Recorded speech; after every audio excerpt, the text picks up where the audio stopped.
Hello everyone, my name is Joanna Okitoy-Heisig and I'm the Communications Officer at the Geneva Trade Platform. So we've just had our second student debate at the World Trade Organization's Public Forum 2024. And with me is Shruti, and Shruti happens to be the president of the Geneva Debate. So Shruti, can you tell us, what is the Geneva Debate all about? Thank you, Joanne.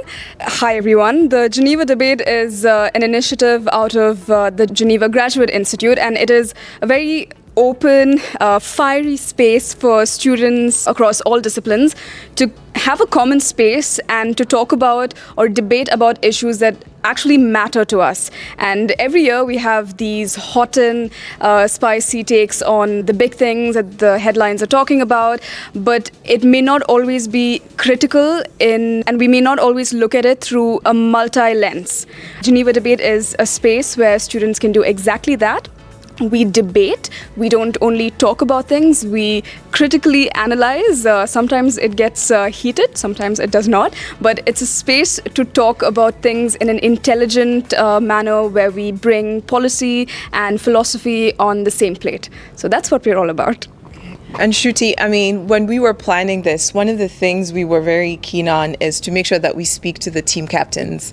And when I approached you, you told me that you don't have team captains for the opposing and the team in favor. Why is that? So coming from a fierce debating culture back in India, the debating culture in Switzerland is completely different. So you don't have traditional formats of debate, which makes it difficult for us to make the audience and the spectators understand why we do certain things, why we have terms like government, opposition, a prime minister or a deputy prime minister. So we try to keep things quite simple to cater to the kind of people who are watching us and to make them understand what they should expect in a modified policy debate or a forum debate that we change up according to the needs of the motion, which also changes every year. So we're not stagnant in how we approach debates. We are constantly dynamic and we make sure it's evolving based on the students and how we assume an audience like the WTO will understand debate versus how an audience back at the Graduate Institute will understand debate. And this is why we don't have debate captains or team captains. Instead, we have a debate coach. I think it fosters a more collaborative spirit where there's less of hierarchy and more of what do you think, how do we solve this issue together, or even when you're debating, you have certain lines of argumentation that you want to give more priority to. In traditional debating, the decision will be taken by the captains. But here, it's collaborative, you don't have hierarchies, and you take the decision as a team. And I personally think that's better than having one person who takes the major decisions. Yeah. Excellent. Thank you so much, Shruti. And congratulations again to the Geneva Debate for being able to hold a student debate for a second time after doing it last year. And it was a huge success. And I believe today was also a huge success in terms of also nurturing future leaders in trade. And for people who are interested in learning more about future debates, how can they find out about that? Excellent question, because we are growing from one debate per year to 2 or 3 debates per year at the Graduate Institute and even at the World Trade Organization. So if you want more information, you can Instagram us, you can LinkedIn us. We are the Geneva Debate. Simple, easy. You can find us on the Graduate Institute's website. You can even contact the Geneva Trade Platform. We are well taken care of by them during the WTO debates, and we will be open for collaboration, questions, anything you would like to work together in the future too. A real pleasure talking to you, Shruti. Thank you so much. We're going to be hearing from Francisco, who was on the team that was in favor of the e-commerce moratorium. He's going to be telling us, why does the e-commerce moratorium matter, particularly from the perspective of the team that was in favor of it. Over to you, Francisco. Well, thank you for the opportunity to let me talk about that. I think for sure it's a very pivotal topic. Just let me define what the moratorium is all about. It's about countries not imposing customs duties or taxing electronic transmissions. So countries now face a choice here. They can choose to tax electronic transmissions or not to tax them. On the one hand, they will be protecting the local industry. On the other hand, they will be liberalizing their markets.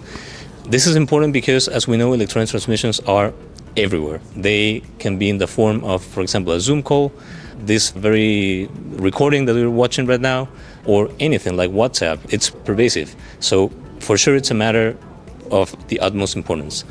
Whatever the choice countries make, it's for sure not going to leave anyone indifferent. It's a pivotal moment in time.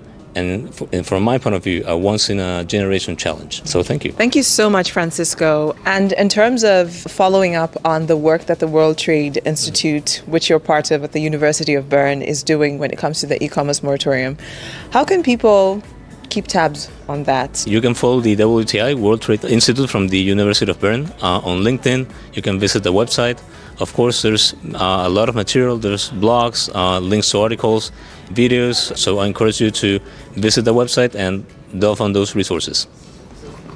Thank you. A real pleasure talking to you. Thanks. And congratulations again. So we've got with us right now Sania, and Sania is from the Geneva Graduate Institute, which was in the opposing team speaking against the e-commerce moratorium.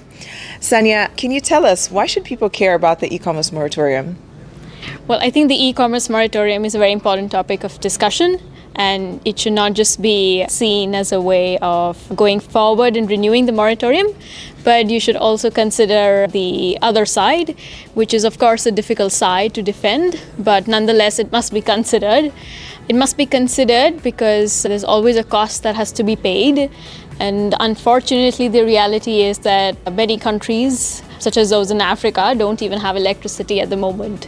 And I think the moratorium sort of hinders the negotiation that could possibly help in achieving a consensus on how electronic transmissions can help for a better world tomorrow. And of course, with the joint statement initiative on e-commerce, which already includes the moratorium on custom duties, it provides a blanket protection. And I think that's a dangerous step, because national priorities, national interests for many countries, those of least developing countries are not considered, and it might be a problem for them. But nonetheless, let's hope that the moratorium opens doors for further discussions and better valuation and how to value custom duties with respect to electronic transmissions. Thank you. Thank you so much, Sania, for adding that nuanced perspective also to the e-commerce moratorium. A huge shout out and a huge thank you to the Geneva Debate for organizing this, and to both teams from the Graduate Institute and also from Francisco's team, all the way from University of Bern and the World Trade Institute. We shall connect with you again this series of Geneva Trade Week 2024 from the World Trade Organization Public Forum.